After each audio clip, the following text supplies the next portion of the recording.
Hey there, my name is Eric, and today we're looking at a game from Devolver Digital, who, by the way, has been releasing some pretty amazing games recently. Um, yeah. No, this isn't a 90s style virtual reality simulator. It's Heavy Bullets. And, yeah, so we're gonna be taking a look at that today. Um, yeah, so let's get into it. It's Heavy Bullets is a pretty interesting game. It's essentially a roguelike first person shooter.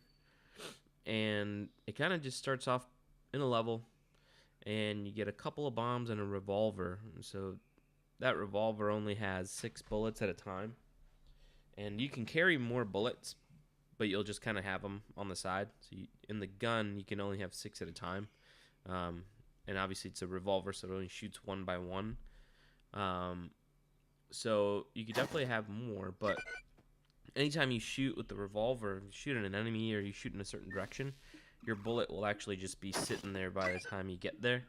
So you actually have to go shoot carefully and go back and go around and collect all the bullets to reload them again one at a time. So it kind of slows you down a little bit there, but it's kind of interesting. It makes you think more about like what you want to shoot, and like if you actually have a clear shot, you're not just kind of shooting in the blind. So it definitely makes you think about making every single shot count more than other games do. So yeah.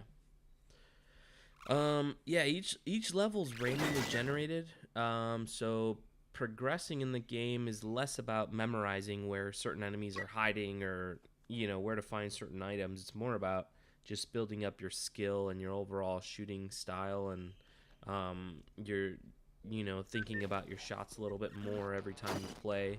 So it definitely makes you slow down, and so progression in the game only really happens by practice and building your skill set within the game, as opposed to anything else. So it really rewards the player in that way, which is cool. Um, which is kind of neat. Yeah, and there's also a mechanic.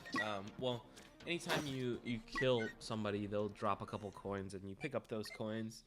And you'll kind of find these like vending machines essentially around the stages, and those yeah, so those will take the coins, and they could either dole out like items or health or extra bullets.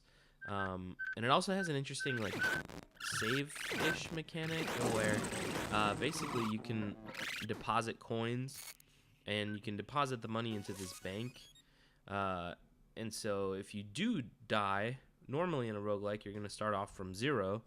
But the one thing that does stay there is the money that you deposited into the bank, which is kind of cool. So if you get a lot of money in there, you can always spawn and still have some money to buy some higher, some better, stronger items and stuff like that. So that's pretty interesting, I thought. So yeah, man. Honestly, the music in this thing is I mean, it's just different. I haven't really seen it used this way often, only really in like horror games or something like that, where most of the game is pretty quiet, and all you really hear is your environment, which is just a very serene environment with some birds chirping, almost sounds like. Um, but whenever you're coming up to a fight, you get this like just this juicy like synth that comes in, just real deep bass that just like cuts through the whole thing and sets this weird like ominous action tone.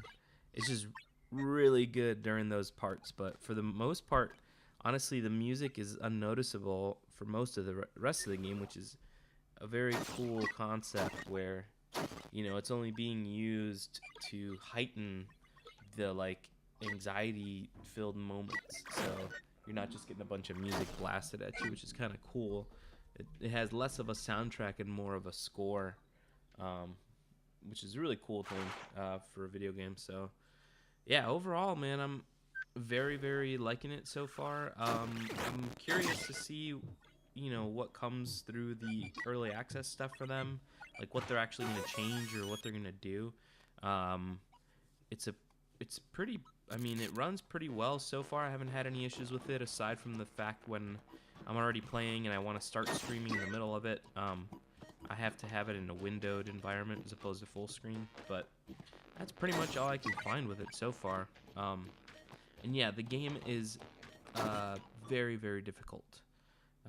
Especially for me, I'm not very good at the twitchy first-person shooter stuff, so it was a little harder for me to start doing some of that stuff. But I think with some time, some practice, I'll get really good, man. So yeah, if you're looking for a challenging first-person shooter with some very interesting and different mechanics, you should definitely check that out. I would consider picking it up early access even, just to get your hands on it quicker because, like I said, I'm running it on a PC and it's pretty smooth.